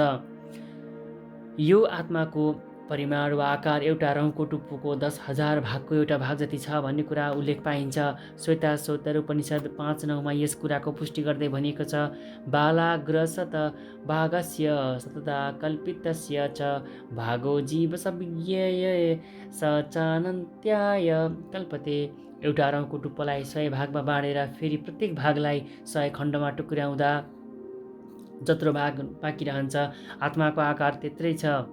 त्यसै गरी निम्नलिखित श्लोकमा पनि यही भनाइ पाइन्छ, केशाग्र शतभागस्य शतासं सादृशात्मक जीव सूक्ष्म स्वरूपोऽयं सङ्ख्यातीतो हि चित्कण। आत्मारूपी परमाणुहरूका अनन्त कणहरू छन्, जसको आकार रौँको टुप्पाको 10,000 भागको एउटा भाग जत्रो छ। अत आत्माको बेष्टि अंश भनेको एउटा आध्यात्मिक परमाणु हो। यो परमाणु भौतिक परमाणुभन्दा पनि सानो छ र यस्ता परमाणुहरू असङ्ख्य छन्। यो अति नै सानो आत्मारूपी झिल कुनै शरीर, भौतिक शरीरको मूल आधार हो। कुनै सक्रिय औषधिको प्रभाव सम्पूर्ण शरीरमा फैले जस्तै यस किसिमको आध्यात्मिक परमाणु वा आत्मारूपी कणको प्रभाव पनि सारा शरीरभरि फैलिन्छ। आत्मा कणको यो विद्युत प्रवाह चेतनाको रूपमा सारा शरीरभरि अनुभव गर्न सकिन्छ। यही नै आत्माको अस्तित्वको प्रमाण हो। यो भौतिक शरीर चेतना शून्य भएका अवस्थामा मुर्दा हुन्छ भन्ने कुरा सामान्यभन्दा सामान्य मानिसले पनि जान्दछ। यो चेतनालाई कुनै पनि भौतिक उपायले शरीरमा फेरि फर्काएर ल्याउन सकिँदैन। अत यो चेतना तत्त्व कुनै भौतिक पदार्थको संयोजनबाट होइन, आत्मा भएका कारणले उपस्थित भएको हो। मुण्डक उपनिषद 3:1-9मा यो आणविक आत्माको अझ विवेचना गरिएको छ।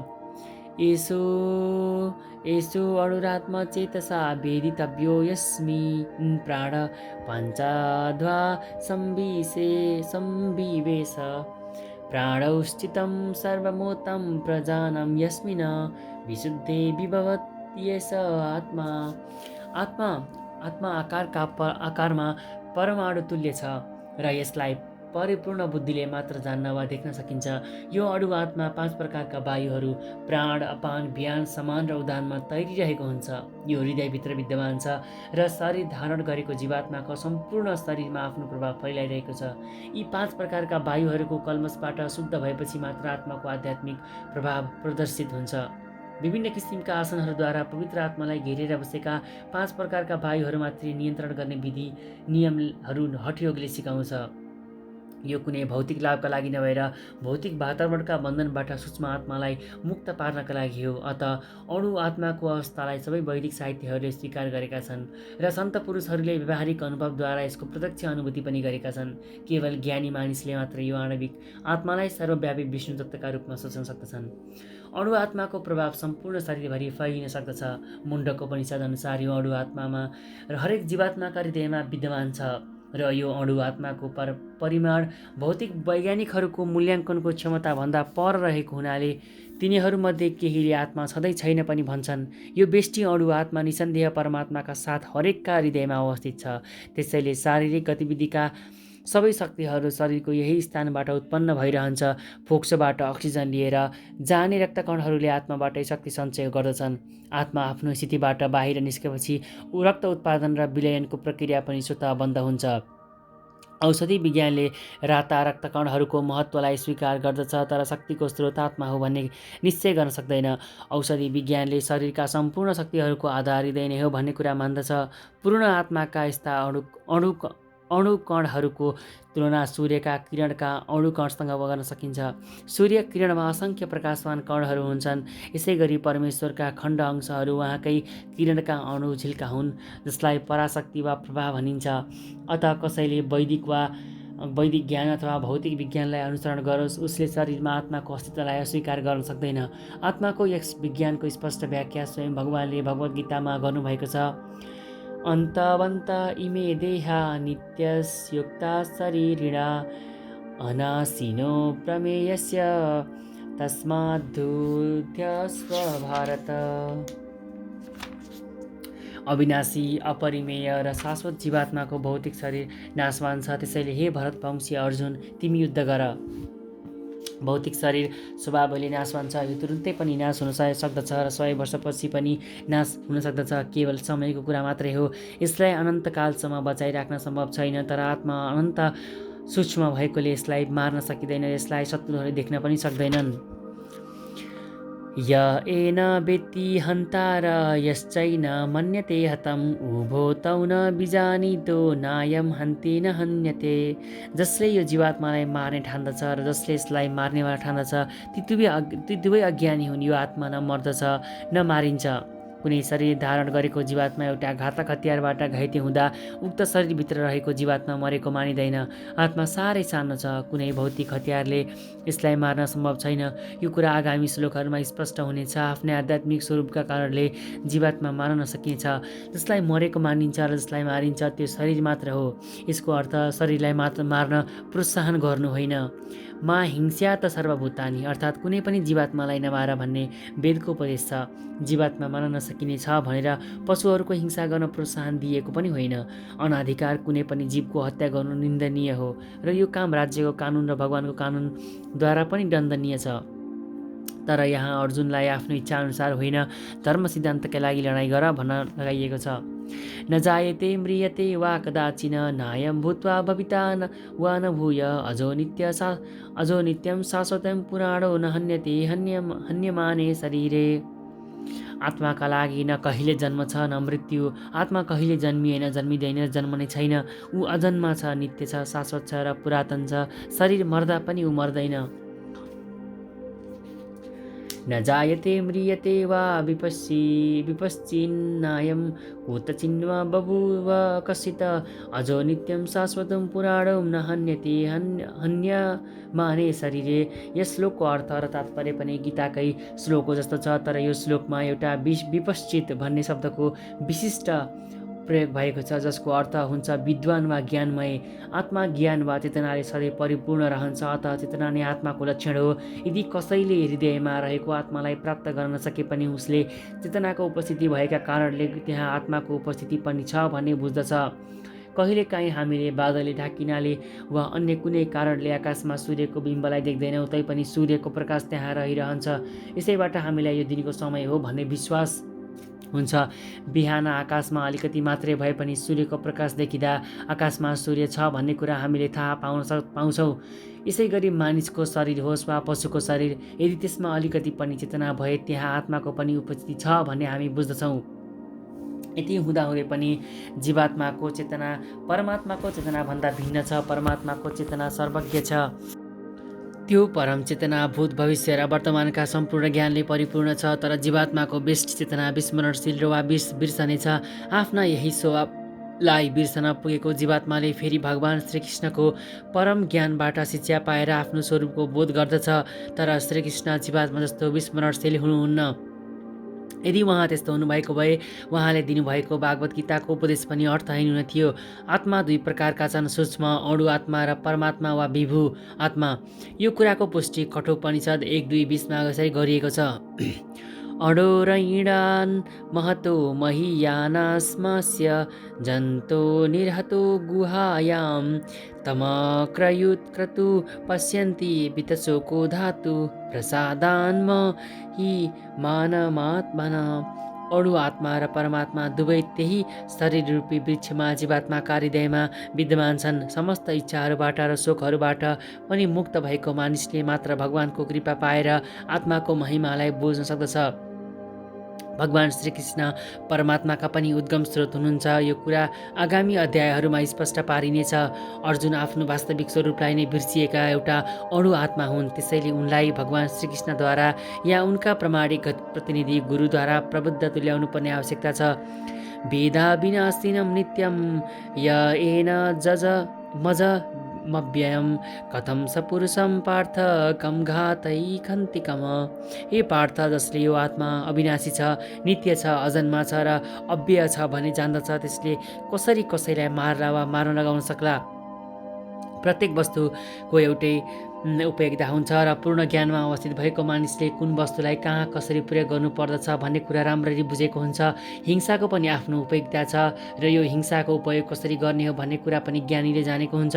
अर्काको हत्या गर्ने व्यक्तिलाई न्याय संहिताले मृत्युदण्डको सजाय दिन्छ, तर दण्ड सुनाउने न्यायाधीशलाई दोषी मान्न सकिँदैन, किनभने उसले कानुनअनुसार नै अर्को व्यक्तिलाई मार्ने आदेश दिएको हुन्छ। मानव जातिकै न्याय संहिता मानिने मनुस्मृतिमा हत्यारालाई मृत्युदण्ड दिने व्यवस्थाको समर्थन गरिएको छ। यसो गर्नाले उक्त हत्याराले आगामी जन्ममा आफ्नो पाप कर्मको फल भोग्नु पर्दैन। अत हत्यारालाई फाँसी दिने राजदण्डलाई एउटा किसिमले लाभदायक नै भन्न सकिन्छ। यसै गरी भगवान् श्रीकृष्णले पनि अर्जुनलाई युद्ध गर्ने उपदेश दिनुहुन्छ। यसबाट के बुझ्नु पर्दछ भने यो हिंसा परम न्यायका लागि हो।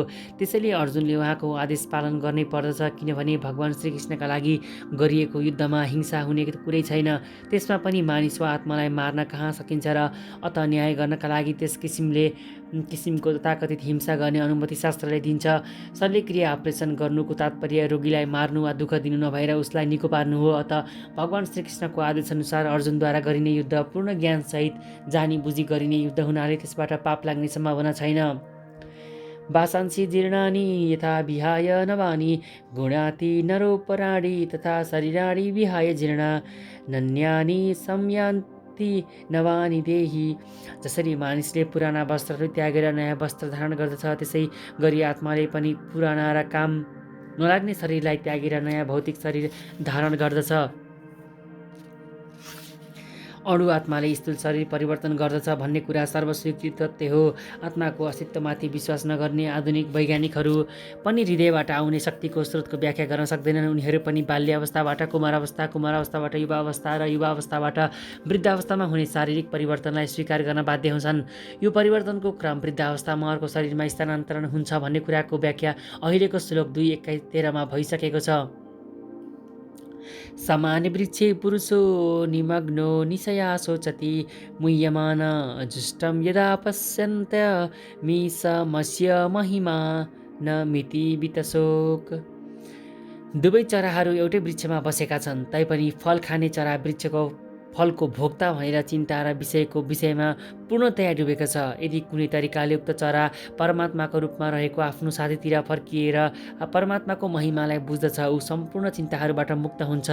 अहिले अर्जुन आफ्ना शाश्वत मित्र भगवान् श्रीकृष्णका तर्फ फर्केका छन् र उहाँबाट भगवत गीताको उपदेश ग्रहण गरिरहेका छन्। यसरी भगवान् श्रीकृष्णबाट उपदेश ग्रहण गरिसकेपछि अर्जुनले भगवानको परम महिमा बुझ्नेछन् र शोकबाट मुक्त हुनेछन्।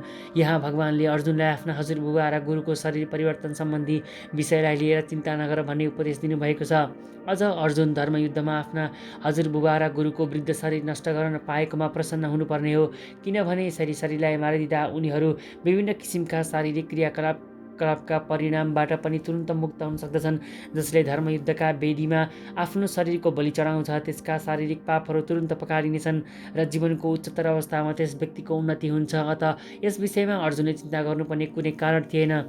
नैनं छिन्दन्ति शस्त्राणि नैनं दहति पावक न चैव क्लेदन्त्यापो न शोषयति मारुत। यो आत्मालाई न कहिल्यै कुनै हतियारले टुक्राउन सकिन्छ, न आगोले डढाउन सकिन्छ, न पानीले भिजाउन सकिन्छ, न हावाद्वारा नै सुकाउन सकिन्छ। तरबार, आग्नेयास्त्र, पर्जन्यास्त्र, वायव्यास्त्र आदि सबै किसिमका हतियारको प्रयोगले पनि आत्मालाई मार्न सकिँदैन। लाग्दछ त्यस समयमा आधुनिक अग्नेयास्त्रका अतिरिक्त माटो, पानी, हावा, आकाशबाट पनि विभिन्न किसिमका हतियारहरू बन्दथे। आधुनिक युगको नाभिकीय पनि विभिन्न किसिमका हतियारहरू बन्दथे। आधुनिक युगको नाभिकीय हतियारहरूलाई पनि आग्नेयास्त्रको श्रेणीमा राखिएको छ। यसबाहेक प्राचीन कालमा पार्थिव तत्त्वबाट बनेका अरू विभिन्न हतियारहरू पनि थिए। आग्नेयास्त्रलाई पर्जन्यास्त्रले निष्क्रिय पारिन्थ्यो। यो पर्जन्यास्त्रको ज्ञान आधुनिक विज्ञानलाई छैन। अहिलेका वैज्ञानिकहरूलाई वायव्यास्त्रको ज्ञान पनि छैन। जे होस्, आत्मालाई काटेर टुक्राउन सकिँदैन र वैज्ञानिक उपायद्वारा तयार गरिएको जतिसुकै हतियार प्रयोग गरेर पनि यसलाई संहार गर्न सकिँदैन। बेष्टि जीव कसरी आफ्नै अज्ञानका कारणले उत्पन्न भयो र त्यसलाई पछि मायाको शक्तिद्वारा ढाकिन पुग्यो भन्ने कुराको व्याख्या मायावादीहरूले गर्न सक्दैनन्। आदि परमात्माबाट व्यष्टि जीवात्मालाई छुट्याउन पनि सम्भव छैन। यी व्यष्टि आत्माहरू शाश्वत रूपले भिन्न रहेका परमात्माकै अंश हुन्। तिनीहरू शाश्वत वा सनातन रूपमा रहेका भिन्न भिन्न अणु आत्मा भएका हुनाले मायाद्वारा ढाकिने उनीहरूको स्वाभाविक प्रवृत्ति हुन्छ। यसरी उनीहरू भगवानको सङ्गतबाट अलग हुन पुग्दछन्। आगो र आगोको झिल्कोमा समान गुण भए पनि आगोबाट अलग हुने बित्तिकै आगोको झिल्को निभिहाल्छ। वराह पुराणमा जीवात्मालाई परमात्माका भिन्न अंशहरू हुन् भनिएको छ। भगवद् गीताका अनुसार पनि उनीहरू शाश्वत रूपमा त्यस्तै छन्। अतः मोह वा मायाबाट मुक्त हुँदा पनि जीवात्माको स्वतन्त्र अस्तित्व रहिरहन्छ। भगवान श्रीकृष्णले अर्जुनलाई दिनुभएको उपदेशबाट पनि यो कुरा स्पष्ट हुन्छ। श्रीकृष्णको उपदेशले गर्दा अर्जुन मायाबाट मुक्त भए तर कहिले पनि श्रीकृष्णमै एकाकार भएनन्। अच्छेदो यदा यमदाह्यो यमक्लेद्यो स्वस्यम् एव च नित्य सर्वगत स्थाणु रचलो य सनातन। यो बेष्टि आत्मा कहिले नफुट्ने, नडर्ने, नभिज्ने र नसुक्ने हुन्छ। यो आत्मा सधैँ रहिरहन्छ, सर्वव्यापक छ, अपरिवर्तनशील छ, अचल छ र सधैँ एकनाशको छ। अणु आत्माका यी सबै सारा गुणहरूले निश्चित रूपमा के सिद्ध गर्दछन् भने यो आत्मा पूर्ण आत्मा वा परमात्माको एउटा अंश अणु हो र यो परिवर्तित नभई सधैँ एकै नाश रहिरहन्छ। यस प्रसङ्गमा अद्वैतवादी सिद्धान्त लागू गर्न साह्रै गाह्रो छ, किनभने बेष्टि आत्मा कहिले पनि परमात्मासँग एकाकार हुन सक्दैन। भौतिक दोषहरूबाट मुक्त भएपछि सामान्य अणु आत्मा भगवानको दिव्य तेजका किनारमा एउटा आध्यात्मिक झिल्को बनेर रहन्छ। तर बुद्धिमान जीवात्मा भगवानको सङ्गत प्राप्त गर्नका लागि वैकुण्ठ धामको प्रवेश गर्दछ। यहाँ प्रयोग भएको सर्वगत अथवा सर्वव्यापक भन्ने शब्द महत्त्वपूर्ण छ, किनभने जीवात्माहरू भगवानका सृष्टिमा सर्वत्र विद्यमान छन्। जीवात्माहरू स्थलमा पनि छन्, जलमा पनि छन्, हावामा पनि छन्, पृथ्वीभित्र पनि छन् र आगोमा पनि छन्। आगोमा जीवात्मा रहँदैन भन्ने कुरा स्वीकार्य छैन, किनभने यहाँ जीवात्मालाई आगोले पनि डढाउन सक्दैन भनिएको छ। अतः सूर्य ग्रहमा पनि उपयुक्त शरीरमा जीवात्माहरू छन् भन्ने कुरामा शङ्का छैन। सूर्य ग्रहमा जीवात्माहरूको अस्तित्व नहुने भए यो सर्वगत अर्थात् आत्मा सर्वव्यापक छ भन्ने कुरा निरर्थक हुन जान्छ। अव्यक्त्यो यमचिन्त्यो यमभिर्काय यमुच्यते तस्मादेवं विदित्वैन नानुशोचि तुमर्हसि। यो आत्मालाई अव्यक्त, अचिन्त्य र अपरिवर्तनीय भनिन्छ। यो कुरा बुझेर पनि तिमीले शरीरका लागि शोक गर्नु हुँदैन। पहिला भनिए अनुसार आत्माको परिमाण अत्यन्त सानो छ। भौतिक उपायले यसलाई नाप्न सकिँदैन। अत्यन्त शक्तिशाली सूक्ष्मदर्शक यन्त्रद्वारा पनि यसलाई देख्न सकिँदैन। त्यसैले यो आत्मा अदृश्य छ। जहाँसम्म आत्माको अस्तित्वको सम्बन्ध छ, श्रुतिको प्रमाण वा वैदिक ज्ञान बाहेक अन्य कुनै पनि प्रयोग प्रशिक्षणद्वारा यसको अस्तित्व सिद्ध गर्न सकिँदैन। आत्मा अनुभव गर्न सकिने वस्तु, सत्य वस्तु भए पनि वैदिक ज्ञान बाहेक यसको अस्तित्वलाई बुझ्ने अर्को साधन वा स्रोत छैन। यो तथ्यलाई हामीले स्वीकार गर्नुपर्दछ। धेरै कुरा हामीले हामीभन्दा माथिका सन्त पुरुषहरूद्वारा भनिएको आधारमा स्वीकार गर्नुपर्ने हुन्छ। आफ्नी आमाको प्रामाणिकताका आधारमा कसैले पनि बाबुको अस्तित्व अस्वीकार गर्न सक्दैन। बाबुको परिचय दिनका लागि आमा बाहेक अर्को आधिकारिक माध्यम छैन। त्यसै गरी वेदको अध्ययन बाहेक आत्माको अस्तित्वलाई बुझ्ने अर्को कुनै स्रोत छैन। अर्को शब्दमा भन्दा मानिसका व्यवहारिक ज्ञानद्वारा आत्मालाई बुझ्न सकिँदैन। आत्मा चेतन पनि हो र चैतन्य पनि हो। वेदको यस भनाइलाई हामीले स्वीकार गर्नै पर्दछ। शरीरमा परिवर्तन भए जस्तै आत्मामा कुनै परिवर्तन हुँदैन। आत्मा कहिले परिवर्तन नहुने वस्तु भए पनि यो अनन्त परमात्माको तुलनामा साह्रै सानो अणुको रूपमा रहन्छ। परमात्मा अनन्त हुनुहुन्छ तर आत्मा अति नै सूक्ष्म छ। त्यसैले सूक्ष्म आत्मा अविकारी भए पनि यो भगवानका वा परमात्मा समान हुन कहिल्यै सक्दैन। आत्मा स्थायी छ भन्ने धारणाको पुष्टिका लागि वेदमा विभिन्न किसिमले यो कुरा दोहोऱ्याइएको छ। कुनै वस्तुलाई गल्ती नगरी राम्रोसँग बुझियोस् भन्नकै लागि नै उक्त कुरालाई बारम्बार दोहोऱ्याउने गरिन्छ। अथ चैन नित्यजातं नित्यं वा मन्यसे मृतं तथापि त्वा वा महाबाहो नैनं शोचितुमर्हसि। यदि तिमीले आत्मालाई सधैँ जन्मिरहने र सधैँ मरिरहने ठाने पनि हे महाबाहु, तिमीले यसका लागि शोक गर्नुपर्ने कुनै कारण छैन। दार्शनिकहरूको एउटा यस्तो वर्ग छ जो बुद्ध मार्गीहरूले जस्तै शरीरभन्दा पर आत्माको भिन्नै अस्तित्व छ भन्ने कुरा मान्दैनन्। लाग्दछ भगवान श्रीकृष्णले भगवद् गीताको उपदेश गर्नुभएका समयमा पनि लोकायतिक वैभाषिक नामका दार्शनिकहरू थिए। यस्ता दार्शनिकहरूका विचारमा भौतिक तत्त्वहरूको संयोगबाट नै जीवनको लक्षण उत्पन्न हुन्छ भन्ने भनाइरहेको छ। आधुनिक वैज्ञानिकहरू तथा भौतिकवादी दार्शनिकहरूको सोचाइ पनि यस्तै छ। उनीहरूका अनुसार शरीर भौतिक तत्त्वहरूकै संयोग हो र एउटा विशेष अवस्थामा तिनै भौतिक र रासायनिक तत्त्वहरूमा अन्तर्क्रिया हुँदा जीवको विकास हुन्छ। मानवशास्त्र यही दर्शनमा आधारित छ। यस समयमा अमेरिकामा प्रचारित भइरहेको अनेक झुटा धर्महरू पनि यही दर्शनमा दृढ छन् र साथै यिनीहरू यही शून्यवादी अभक्त बुद्धमार्गीहरूको अनुसरण गर्दछन्। वैभाषिक दर्शनको धारणा अनुरूप यही यदि अर्जुनलाई आत्माको अस्तित्वमा विश्वास नभएको भए पनि उनले शोक गर्नुपर्ने कुनै कारण छैन। यदि मानव शरीर भौतिक पदार्थको रासायनिक सम्मिश्रणबाट निर्मित भएको मान्ने भए पनि अलिकति रासायनिक पदार्थ नष्ट हुँदा कसैले पनि आफ्नो निर्धारित कर्तव्य नै छोडेर शोक गर्दैन। अर्कातिर आधुनिक विज्ञान तथा वैज्ञानिकहरू युद्धमा शत्रुहरूलाई पराजित गर्नका लागि कैयौँ टन रासायनिक पदार्थ नष्ट गर्दछन्। वैभाषिक दर्शनले शरीर समाप्त भएपछि आत्मा पनि समाप्त हुन्छ भन्ने मान्दछ। अत वैदिक मान्यता अनुसार अणु आत्मालाई अविनाशी र वैभाषिक दर्शनअनुसार आत्मालाई विनाशशील माने पनि यी दुवै अवस्थामा अर्जुनले शोक गर्नुपर्ने कारण छैन। यो दर्शन अनुसार प्रत्येक क्षण अनगिन्ती जीवात्माहरू पदार्थबाट उत्पन्न भइरहन्छन् र त्यसै गरी प्रत्येक क्षण त्यस्ता असङ्ख्य जीवहरूको विनाश पनि भइरहन्छ। त्यसैले यस किसिमको घटनाका लागि चिन्ता गर्नुपर्ने पनि कुनै आवश्यकता रहँदैन। यदि आत्माको पुनर्जन्म हुँदैन भन्ने मान्ने भए पनि अर्जुनले आफ्ना हजुरबुबा र गुरुलाई मारेको पापफलबाट प्रभावित भएर डराउनु पर्ने कुनै कारण छैन। तर कृष्णले अर्जुनलाई यहाँ महाबाहु भनेर व्यङ्ग्यपूर्वक सम्बोधन गर्नुभएको छ, किनभने अर्जुनलाई वैदिक ज्ञानको प्रतिकूल वैभाषिक दर्शनको सिद्धान्त स्वीकार थिएन। एउटा क्षेत्रीय भएको हुनाले पनि अर्जुन वैदिक संस्कृतिसँग सम्बन्धित थिए र निरन्तर यही सिद्धान्तलाई अनुसरण गरिरहनु नै उनको लागि उपयुक्त थियो। जातस्य हि ध्रुवो मृत्यु ध्रुव जन्म मृतस्य च तस्मात् परिहार्यते न त्वं शोचितुर्महर्षि। जो जन्मिएको छ त्यो अवश्य मर्छ र मरेपछि फेरि अवश्य जन्मिन्छ। अत आफ्नो नगरी नहुने कर्तव्यको पालन तिमीले गर्नै पर्दछ, यसमा शोक गर्नु हुँदैन।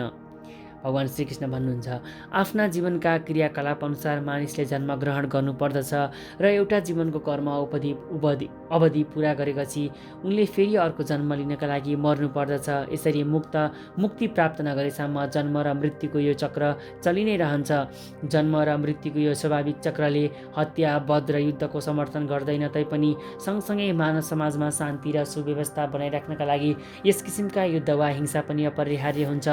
कुरुक्षेत्रको युद्ध भगवानका इच्छाले भएको थियो, त्यसैले यो अपरिहार्य थियो र सत्यका लागि लड्नु क्षत्रियहरूको कर्तव्य पनि हो। यस्तो अवस्थामा आफ्नो कर्तव्य पालन गर्ने क्रममा इष्टमित्रहरू मर्छन् कि भनेर अर्जुनले किन डराउनु वा शोक गर्नु पर्थ्यो? अर्जुन नियम भङ्ग गर्न उचित ठान्दैनथे। यसो गर्दा उनी पाप कर्मका प्रतिक्रियाको भागी बन्नु पर्थ्यो। त्यसैले उनी यति धेरै डराइरहेका थिए। राम्ररी आफ्नो कर्तव्यको पालन गर्न छोडेर आफ्ना सम्बन्धीहरूको मृत्युलाई रोक्न पनि उनी सक्दैनथे र कर्तव्यबाट विचलित भएर असत बाटोमा लाग्दा पनि भ्रष्ट वा पतित भइन्छ कि भन्ने डर उनलाई थियो। अव्यक्तादीनि भूतानि व्यक्तमध्यानि भारत अव्यक्तानि धनान्येव तत्र का परिदेवना। जन्मिनुभन्दा अगाडि सबै जीवहरू अव्यक्त अवस्थामा हुन्छन्। जन्मेर नमरेसम्म मध्य अवस्थामा तिनीहरू व्यक्त हुन्छन् र मरेपछि फेरि अव्यक्त नै हुन्छन्। अत यसमा शोक गर्नुपर्ने के आवश्यकता छ? दार्शनिकहरू दुई किसिमका हुन्छन्।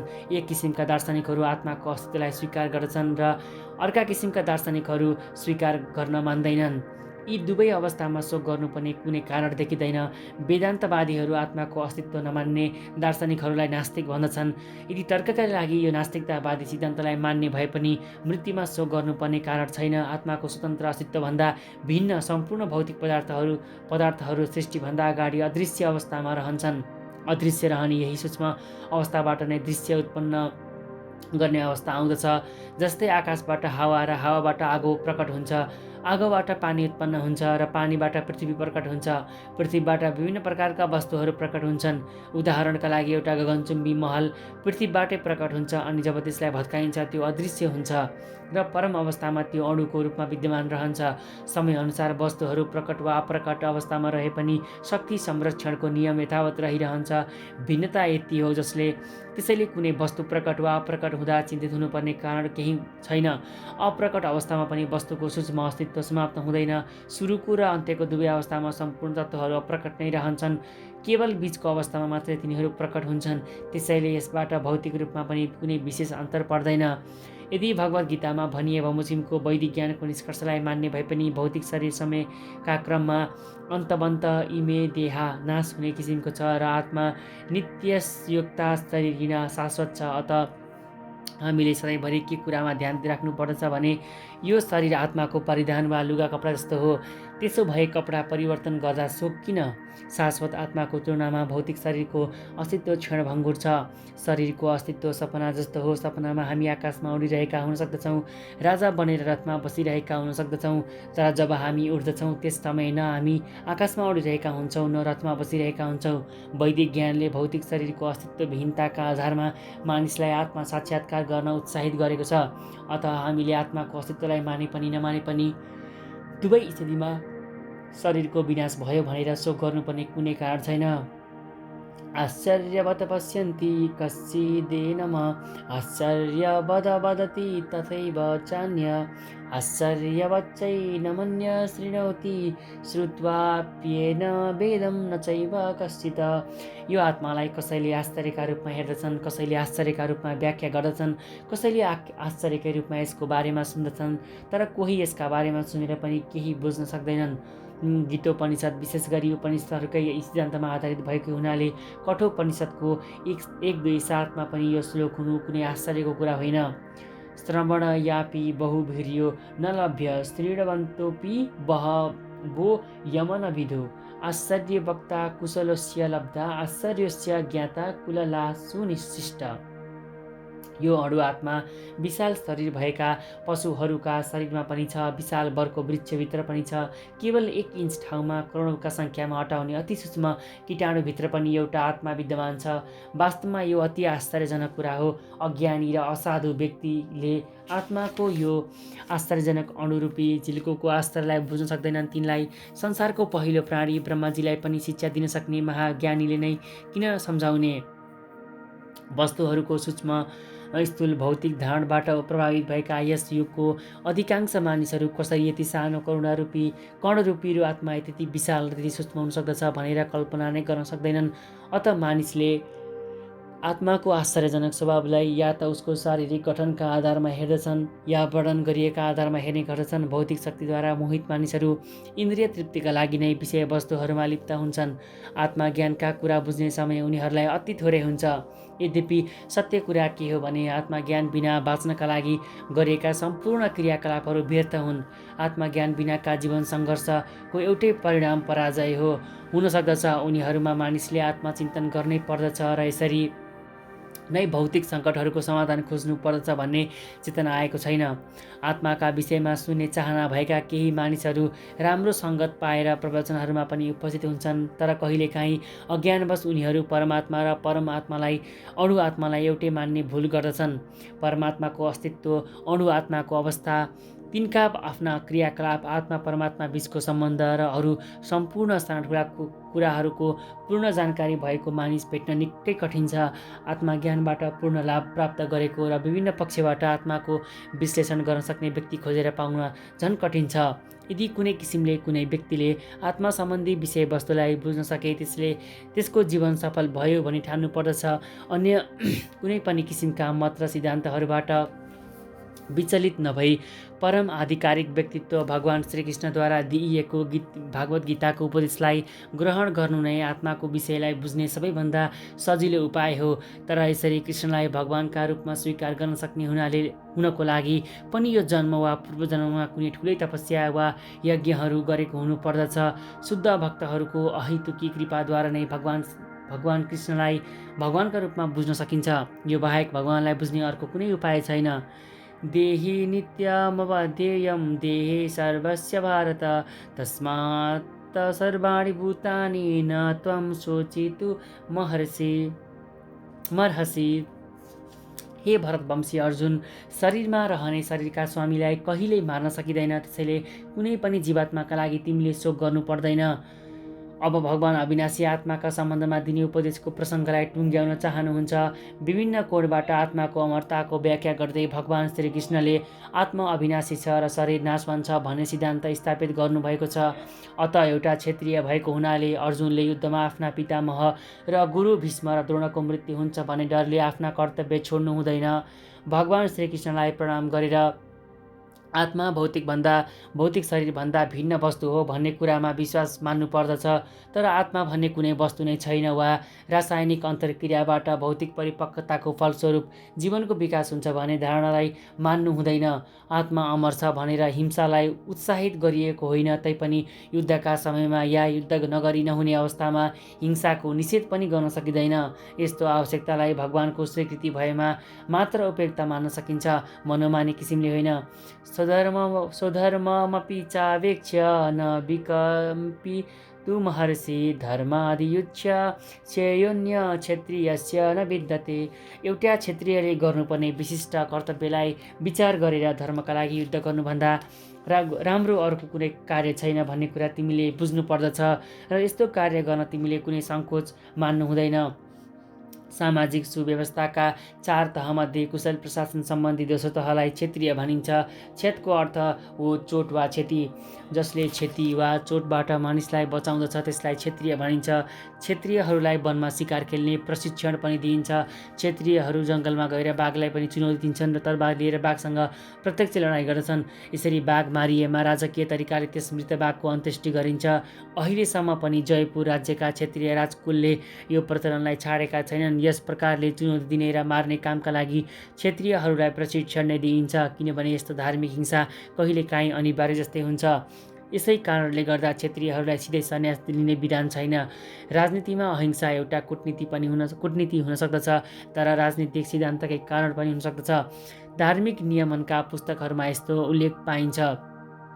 आहावेषु मिथो नियम जिघा सन्तो महीक्षिता युद्धमानं परम शक्त्या स्वर्गयन्ता पराङ्मुखा यज्ञेषु पश्वो ब्रह्मण हन्यन्ते सततद्विजै संस्कृता किल मन्त्रैश्च तेऽपि स्वर्गमवाप्नुवन्।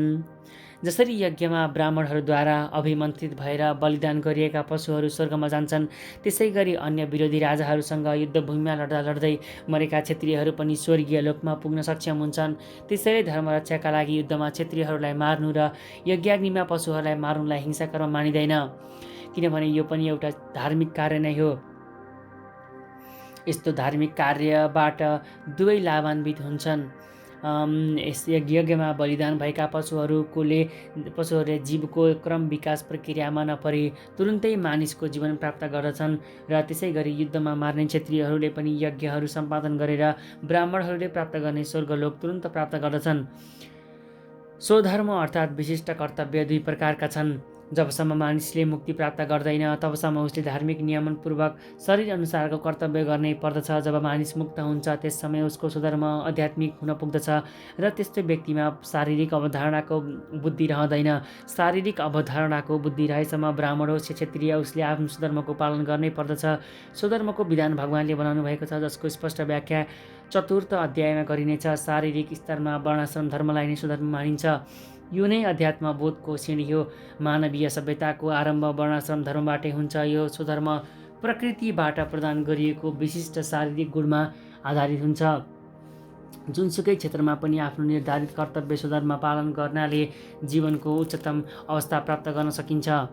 यदृच्छया चोपपन्न स्वर्गाद्वारमपावृतं सुखिन क्षत्रिया पार्थ लभन्ते युद्धमीदृशम्। हि पार्थ, स्वतः प्राप्त हुन आएको स्वर्गको खुलेको ढोका जस्तो यत्रो युद्धको अवसर अत्यन्त सुखी वा भाग्यशाली क्षत्रियहरूले मात्र प्राप्त गर्दछन्। भगवान श्रीकृष्ण संसारका परम गुरु हुनुहुन्छ। उहाँले अर्जुनको युद्धमा म कुनै राम्रो कुरा पाउँदिन, यो त स्थायी रूपले नरकमा बास गराउने कारण मात्र हुनेछ भन्ने भनाइको भर्त्सना गर्नुभयो। अज्ञानका कारणले नै अर्जुनले यस्तो भनेका हुन्। उनी अहिंसक बनेर आफ्नो विशिष्ट कर्तव्य पालन गर्न चाहन्थे। युद्ध मैदानमा उभिएको क्षत्रियले अहिंसक हुन खोज्नु मूर्खहरूको दर्शन अँगाल्नु हो। व्यासदेवका पिता महर्षि पराशरले बताउनु भएको पराशर स्मृति नामक धर्मग्रन्थमा भनिएको छ, क्षत्रियो हि प्रजा रक्षन् शस्त्रपाणि प्रदण्डयन् निर्जितं परसैन्यादिनं क्षिति धर्मेण पालयेत। आफ्ना नागरिकहरूलाई सबै प्रकारका कठिनाइहरूबाट रक्षा गर्नु क्षत्रियहरूको कर्तव्य हो। यसरी शान्ति सुरक्षा कायम गर्नका लागि उसले कहिलेकाहीँ हिंसा पनि गर्नुपर्दछ। उसले शत्रु राजाहरूका सैनिकहरूमाथि विजय प्राप्त गरेर संसारमा धर्मपूर्वक शासन गर्नुपर्दछ। यसरी सबै पक्षबाट विचार गर्दा अर्जुन धर्मयुद्धबाट विमुख हुनुपर्ने कुनै कारण देखिँदैन। शत्रुमाथि विजय गर्न सकेमा राज्यको भोग गर्न पाइने र युद्धमा मर्न परे पनि स्वर्ग जान पाइने र उनका लागि स्वर्गको ढोका खुलिरहने हुनाले दुवै दृष्टिबाट अर्जुनका लागि यो युद्ध लाभदायक सिद्ध हुन्छ।